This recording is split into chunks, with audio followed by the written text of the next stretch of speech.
Benny Bishop, dope man-to-man corner, tough as heck, will hit you, physical play style. To me, man, could be a little bit handsy. I would like to see him be a little bit better down the grass in terms of some of the just 50-50 balls. I feel like at times it's like a little bit uncomfortable how he plays it, but at the same time, I mean, the scrappiness with him out there, I love it. To me, I know he was playing predominantly outside boundary corner, which is the man-to-man. Like, you got to have the footwork and be the athlete of the defense.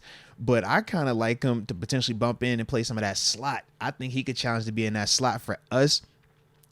So, like I said, that was like my quick rundown on Benny. With Deshaun Edwards, physical, downhill, one-cut type running back. Doesn't have the most burst or top-end speed, but he's a guy that's going to fall forward and yeah, he could catch also. I thought he had really nice hands, natural catcher of the football out the backfield. When you look at John Rice Plumlee, the quarterback out of UCF, ultra athlete, definitely short to intermediate, will dot you up with the accuracy, with the touch. Strong enough arm. I don't think it's a great arm in terms of arm strength, but it's strong enough in terms of can you play at this level. But what shows with him is when he takes off, it's a weapon. My man could run. He taking it to the crib. He highlight real. He'll jump over you, run by you, and he got a little bit of that. So definitely like him. I said, man, that's like the Justin Fields super duper light, but that's the kind of vein of player he is. Not a pocket passer. This is definitely an athlete. You got Jacoby Windman, the linebacker from Michigan State. He's a true natural outside rusher, pass rusher, but they also played him at inside linebacker as well at Michigan State. Has that positional flexibility. I feel like, man, his get off is dope when you watch him rush the passer. Collegiately, speed rush, dip rush, and he has a little side scissor. But the thing that he struggles is a little bit tight in the hips. So you watch him trying to bend the corner, not as clean as you would like it consistently versus some of the more athletic tackles. And then when he was dropping into coverage at linebacker, when he was at inside, you could see, some of the stiffness and more so him being a true outside linebacker that was moonlighting at inside versus he being a true inside linebacker that can play outside. And then the last cat, Julius Welshoff. Not a ton to tape to find on this cat. Got hurt after playing a couple of games with Charlotte this past season. Was at Michigan before, but big athlete. 6'7", 266. He can run down, cover kicks. He's athletic enough in space to do that. He's the international player exemption, so he doesn't count against the roster. That's the benefit of him. Love his size, love his athletic ability, but if we're being real, he has to develop. He has, you need time to, get the hands, the footwork, the eyes. I think Reddy started playing football at 14, 15, something like that. So definitely a late bloomer, but in terms of the flyer, I like the flyer on it. So, like I said, that was my quick rundown on them cats, man. How you feeling about these dudes, man? Yeah, I like the Beanie Bishop pickup. He could, if he starts out this offseason pretty hot and keeps it going through training camp, he might find himself getting some PT in the slot because that's an opening. Mm-hmm. We're talking about potentially signing someone in free agency, but right now there's a clear path for someone like Beanie Bishop because who else do we have at corner?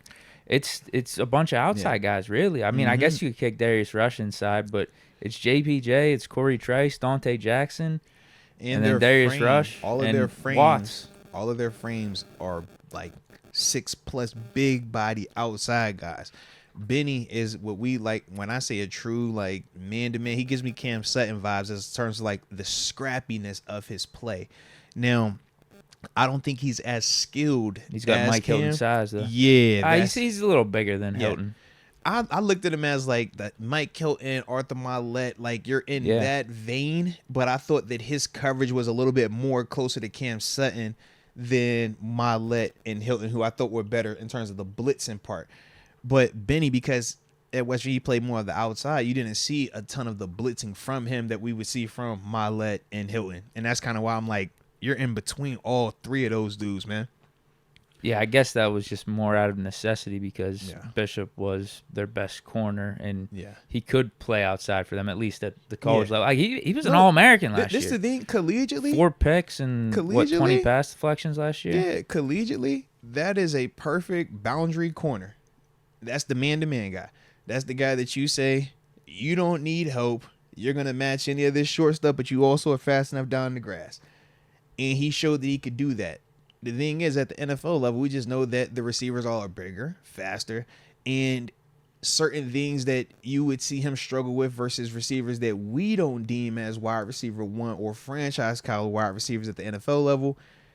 That's what he would have to deal with playing outside. Him bumping in there to slot, as we said, you're dealing with sometimes the third or even fourth best receiving option. That's a way different matchup for Benny, along with the size element as well. Now he's not the short guy versus the tall dude, and we're asking him, can you get off of this block when he's trying to block you? Can you contest down the grass? And when George Pickens go up to the 10th floor, can you actually go up there with him, or you just gonna be rubbing his stomach while he up there waiting on him to come down? And that's the part with Benny, but the skills are there. Yeah, the skills are, as long as he can keep talented, up man. Horizontally with some of these slots. Yeah, he might carve out a role. Yeah, I think that's a no-brainer pickup for the Steelers. Bro. I would definitely agree, man. And then I like the Jacoby Windman signing. I watched a little bit of him. I was like, he's smooth. Mm-hmm. He got burst, bro. I definitely think he could be our fourth edge rusher. Mm-hmm. Now, I still would prefer us to sign Bud Dupree or even bring back like a Marcus Golden, but I like some of what I was seeing. Yeah. You brought up the versatility too. Played some inside linebacker, not only just at Michigan State, but even back at UNLV, because he transferred from UNLV to Michigan State. He had like 119 tackles. That is correct. Back at UNLV, so he was doing some stuff. Like I said, you see the production with him. You see the burst. Watching him at Michigan State, you see him running and dipping under Big Ten tackles. So that part is legitimate. And when I'm talking about some of the hip stuff, I'm just thinking to myself what we're going to ask in space at times with some of the coverage stuff. But also when you're dealing with some of these running backs and it is that one-on-one and it's like, yo, can you make that play? Are you going to be athletic enough to make that? That's some of the concern, but that's obviously why you look at the production and you ask, well, I can see this dude rushing and winning. Why isn't he drafted? That's why the projection of it, because you can only draft X amount of people, right? We know every year you got X amount of draft picks.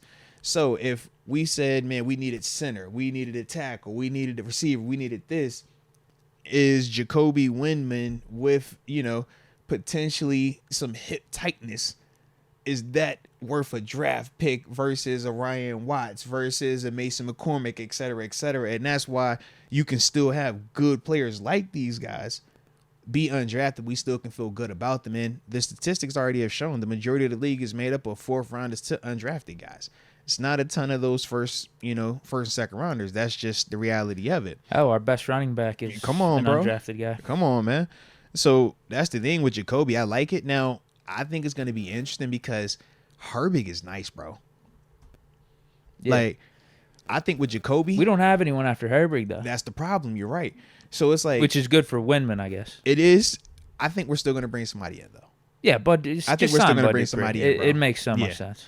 Bring somebody in now. Windman is competing with Herbig. I think Herbig should still beat him out, though. With Windman, I love the burst. I love the pass rush stuff. My only knock is at times, like I said, the hips are tight and he's a little bit high when it's run time.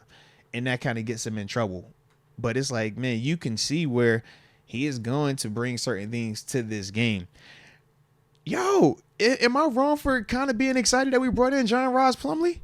No. Am I wrong for that, Deke? But we have Russ and Fields. It's cool. You could be our fourth quarterback. I guess you could maybe compete with Kyle Allen. But I get why I get why we brought him in. Talk it. With us having Russ and Fields, because Plumlee is mobile, and obviously Russ and Fields are mobile, and Arthur Smith has a system where at times he likes to get the quarterbacks out in space. So that all makes sense. But if we're seeing this guy, I don't think it's that good of a season for us this year.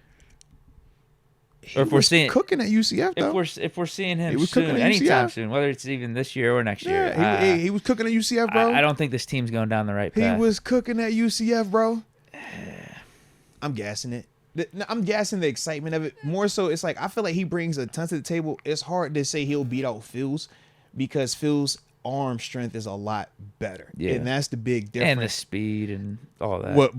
But Plumlee, I'll give him. He ran what, a 4.49? I was about to say Plumlee's gonna be the second fastest dude out. If Fields is the guy, Plumlee gonna be the next best athlete. I think he played receiver. Yeah, Or was he tight end? yeah, Receiver. receiver. At Ole Miss. He started out at Ole Yeah, Miss. bro. I'm They like, tried him out yo, at receiver. So he's when, athletic. Yeah. When it's time to go, he can go.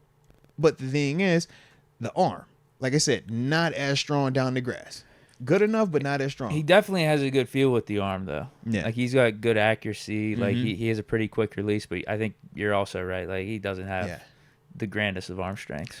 But what I was trying to get to is this, man. I feel like in the sense of, Kyle Allen, you're not worried about him. I think, Plumlee is the better athlete. Kyle's the better quarterback. But I just want to see now there's another athlete, because Kyle Allen isn't the athlete like this dude or even Russ to an extent. It's like, what does that make Phil when he's preparing also?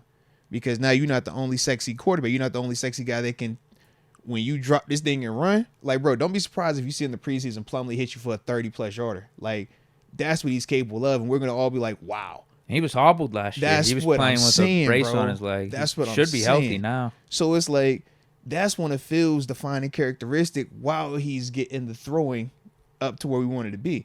But it's like, yo, now you even got some more pressure, just keeping the competition thing alive. I still feel like Phil is the guy. We ain't tripping on that. But just the mindset of it all. Nobody's getting a free ride, man. I'm bringing in something that looks like something. Everybody's going to have somebody that look like them, and you got to prove that you are that. Now, we feel like you should, but like I said, it's just the mindset of it all, man. I like that. Yeah, and Con has said many times this offseason that we always have 4 quarterbacks going into OTAs and all that. Yeah. So if you're going to bring in a 4th, I see no problems with this guy. Yeah, that's my thing. It's like, yo, you beat Zero him out? problems. Probably not. But it's like the body type, the mindset of what we already are doing quarterback-wise, you fit all of these things. And now when we're just talking about the different levels of these dudes, we can legit look and say we got 3 different levels of athlete quarterback that can throw and get it done. And then you have Kyle Allen, who's more of your traditional style. Yeah. And I guess the Edwards signing, running back from Georgia.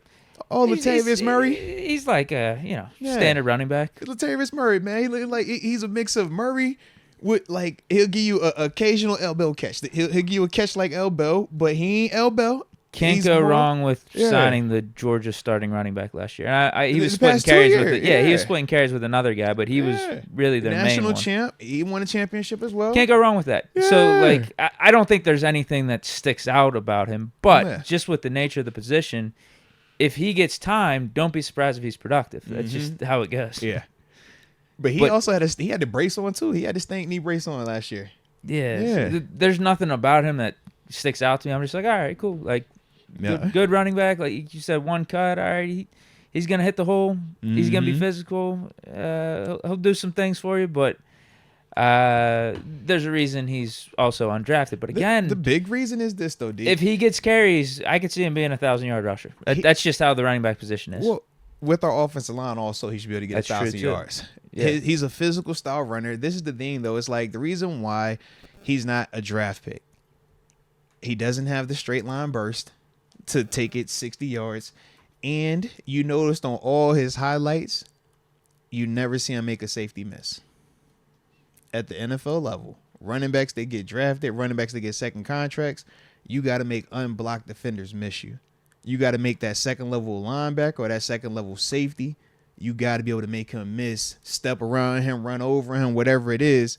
You got to do that, and that's the knock on his tape. At least Najee could give those dudes a step on or something. Right. Jump over, right. This dude is like, you got a dope hole you're running through, but every time you get to the second level, you're getting tackled, bro. Or you're trying to run through him, and he's kind of dragging him, but you really are going crazy. That's the knock. If he was stepping around some of them safeties that we saw, them 20-yard runs or 60-yard runs, and he's a draft pick.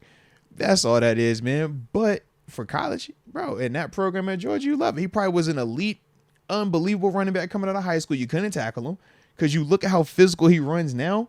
Dudes be scared to hit dudes like that, man. Yeah. That's the reality. He's efficient. Yeah. He's got, I think, almost 5 yards of carry. Yeah. But I don't expect him to get any PT this year at all. I would agree. He shouldn't. Again, it's almost going back to the quarterback conversation with Plumlee. I want to see you on practice squad and special teams. If we're seeing Edwards at some point this year, something ain't going right. Although, again, the running back position, actually, I don't think that injury could happen. Dictates. I don't think that dictates necessarily how we're doing as a team. Yeah, Because if everyone else is healthy and you're fine. we go down to Edwards, You can get away with that. For a fact, we can and get away with that's that, why bro. running backs aren't getting paid the same as other positions. Think about it, bro. Before Fitzgerald Toussaint fumbled, he came in multiple times and helped us out. Yeah. It was just he fumbled at one of the worst times, and that's kind of what you deal with. But we weren't complaining about his skill, his ability to run the football and catch football. In fact, we always like, bro, we felt confident in Fitz because we know, like, bro, like you said, running backs, man. At this level right now, it's like, yo, all of these dudes got that. You give them some protection, man. All of these dudes are capable. So yeah, with Deshaun, I think that he could definitely, if it came down to it. Now, do you want him your day one starter? Nah, we all on the same page with that. We were. It's obviously we want Najee, Jalen. Like those are two. Cordell Patterson. Yeah, those three. Right. But if it got past that, then it's like, okay, can Deshaun Edwards get us out of a stadium? The answer would be hopefully yes. I think. Yeah, just don't fumble when you're in field goal don't range fumble. in the AFC divisional. Yeah, That's the job. that's about it, bro. Just please, because it's gonna hurt us, and we ain't gonna never forget. But if you do it in the Super Bowl, they'll kill you. All right. It's just the reality of it, bro. It's the reality of it, man. And then Julius Welshkoff. Shout out to you with your German. I see you. What, 29? Shout out to all the German 29 people out total here too, bro. tackles in college between He had a sack, his though. stint at He had a Michigan sack, and though. Charlotte. Give him a sack. Though. He had a sack. He had a sack. I swear it was as hard for you to find tape on him as it was for me, because it was like, bro, where are you, man? Yeah. Hey, Yeah. it's he's not taking up anyone's roster spot, like you said, That's with the the benefit of it, international yes. initiative that the NFL's putting on. It's a free roster spot when you're talking about like the 90-man roster this offseason. Yeah. But even if we kept him for 53. practice squad, Talk it. Yep. the practice squad number It's an would exempt. yeah, it would go up to 17 instead of Yeah. 16. He would just be an extra guy. Yeah, I don't know if you saw like a lot of NFL teams are doing that now. They're Really? Like, yeah, I guess we're not the only Buffalo one. drafted they didn't draft and they signed another one of those like they call them like international abroad or like one of them type of players. Yeah, whereas like it's a project. Like he hasn't played, but he has great size. Former rugby guy or something like that. So yeah, but speaking of Julius, man, I do got to actually shout out one of my old cats, man, Brandon Collier. Shout out to all my UMass people, man. If you ever, rocking with UMass back in the day, they used to play JMU. But Brandon Collier, me and him, we trained together coming out from, the combine and stuff. He actually is the one who found Julius and brought him to the NFL in terms of putting him on the radar in terms of college football and stuff. He started this program, man, where he'll go overseas and just be tapping in, trying to get all these different high school level cats are just, rugby type of dudes, and he brings them back. And Julius was one of his first dudes, man, when this thing happened. Now he's up to like 100+ cats, like every year when he bringing these dudes from overseas back. But it's one of the first dudes in the little program, man. Oh, wow. So I was like, yo, salute him, man. When I seen him, I was like, yo, all right. And I remember when he used to first start tweeting about these dudes, and he'd be like, bro, who are these cats, man? Like, nobody has heard of this dude. He'll pull up like a soccer pitch or a rugby. You're like, bro, who is this cat? But now you're seeing some of it kind of fruition, man. So it is dope, man. So if anything, man, that just tells y'all, chase y'all dream, man. You never know what could happen. Who's out there that has worked out? I cat- feel like I'm pretty ignorant. No. on it, You got but it's a cat in Carolina, and I want to say it's a cat. Is he New York? Hold on. So here we go right here. Carolina, F.A. Obata. Oh, F.A. Obata. I think that's how you say his name. He's a D in Carolina. And then the tackle in Philly, Jordan Mailata. They say those are like the most two successful dudes to come out of this. he just got a huge contract. Yeah. So those are like the main two that like come out of the program and actually have NFL success, because it's hard, bro. You think, man, we've been playing this sport since we, little kids, 4, 5 years old. For them, they're playing soccer or rugby, and it's like you're a teenager. This dude right here, he literally say, man, one of his friends was telling him like, yo, you should try to play football like how they do it in America. He had never heard of it, never even seen it. Yeah.